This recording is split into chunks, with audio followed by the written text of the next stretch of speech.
Greetings and an early Shabbat Shalom, Temple Beth Shalom family. Rabbi Boxt here with Parashat Shavua.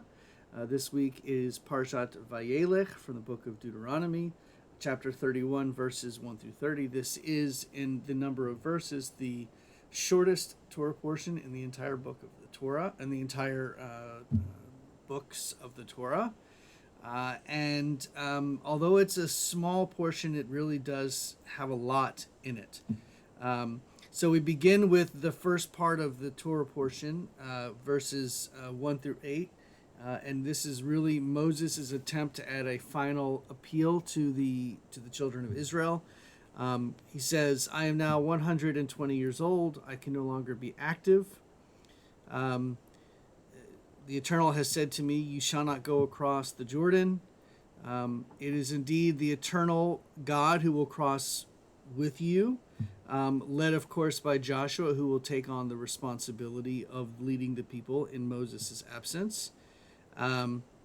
Moses calls to Joshua and says to him in front of all of the people of Israel, Chazak ve'ematz, be strong and resolute, for it is you who shall go with this people into the land that the Eternal swore to their fathers.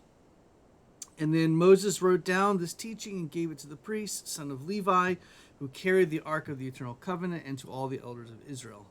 And then we have more instructions from Moses to the people. Every seventh year, the year set for remission at the Feast of Booths, when all Israel comes to appear before the Eternal your God in the place that God will choose, you shall read this teaching aloud in the presence of all Israel. Gather the people, men, women, children, and the strangers in your communities, and let them hear and let them observe faithfully all of the words of these teachings. Because in order for you to continue to possess the land across the Jordan that you're about to go into, this is what must happen.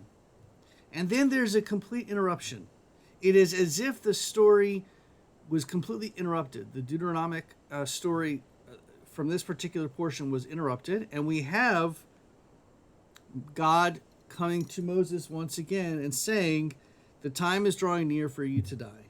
Call Joshua and present yourselves in the tent of meeting that I may instruct him. Moses and Joshua went and presented themselves in the tent of meeting. The Eternal appeared in the tent in a pillar of cloud, the pillar of cloud having come to rest at the entrance of the tent.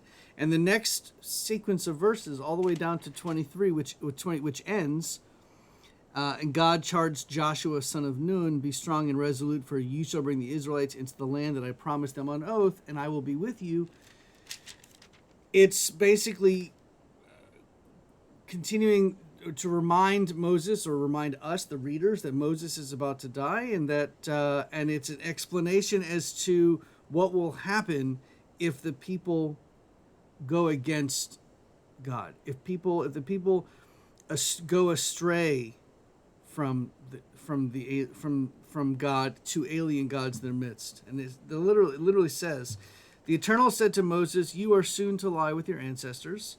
This people will thereupon go astray after the alien gods in their midst in the land that they are about to enter. They will forsake me and break my covenant that I made with them. Then my anger will flare up against them, and I will abandon them and hide my countenance from them. Of course, it does also say that eventually God will bring the children back. But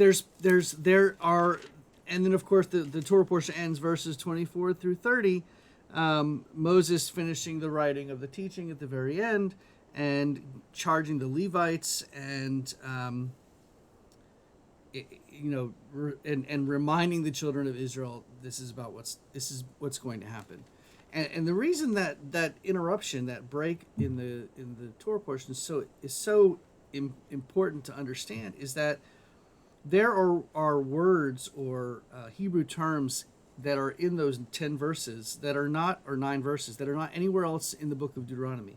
Tent of meeting, Ohel Moed, alien gods, hide my countenance, break my covenant. These are words that don't appear anywhere else in Deuteronomy. So it is as if the story was completely interrupted to bring in this reminder that what's about to happen to Moses. And to be clear, we only have two portions left of the Torah. We have Ha'azinu and Vizot HaBracha, which means that it's almost time for Moses to actually die. It's almost time for the people of Israel actually to be led by Joshua into the land. A lot going on. Moses preparing for death. Moses reminding the people that Joshua is going to be taking control of the leadership. And then, of course, his final farewell. Shabbat Shalom early, and I'll see you again next time.